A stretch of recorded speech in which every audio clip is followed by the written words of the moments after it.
आपण कोबी घेतलाय, त्यामध्ये कांदा, हिरव्या मिरच्या, कोथिंबीर, आलं आणि लसणाची पेस्ट, लाल मिरची पावडर, थोडंसं जिरं, तीळ, चवीनुसार मीठ, तांदळाचं पीठ आणि बेसन पीठ.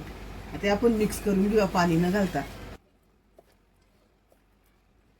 त्यामध्ये थोडं थोडं पाणी घालून आपल्याला भिजून घ्यायचे. खूप असं पातळ नाही करायचं. इथं आपलं मळून झाले पीठ. एवढं घट्ट मळायचं आपल्याला. पिठाचा एक गोळा काढून घेऊया. या पद्धतीनं गोल गोल करायचा आणि थोडासा हातावर प्रेस करायचा. आपण दुसरं घेतलाय परत एक गोळा. खूप असं दाबून नाही करायचं, एकदम हलक्या हाताने करायचं आहे.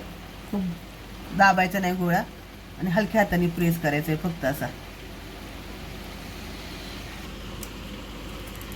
तेल तापलंय आपलं, त्यामध्ये आपण सोडून घेऊया.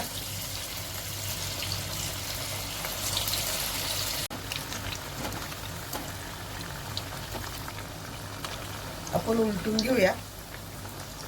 इथं मी मीडियम गॅसवर तळून घेते. इथं आपल्याला हे सोनेरी कलर येईपर्यंत तळून घ्यायचंय. तळून झालं का मी तुम्हाला दाखवते.